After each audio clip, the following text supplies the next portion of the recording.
Hello everyone, meet me again. I'm Miss Fanny, and this is our fifth session in Speaking1. Well, everyone, we have talked a lot related to discussing things, describing things, and an introduction to yourself in the previous sessions. Well, in this session, we're going to talk about giving opinion.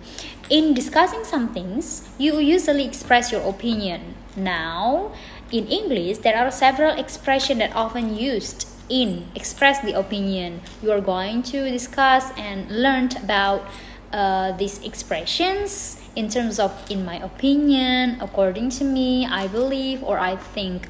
Well, everyone, don't forget to open the YouTube video that are provided in your e-learning and be active. Don't forget to come to the class every Saturday. Enjoy your learning. Good luck.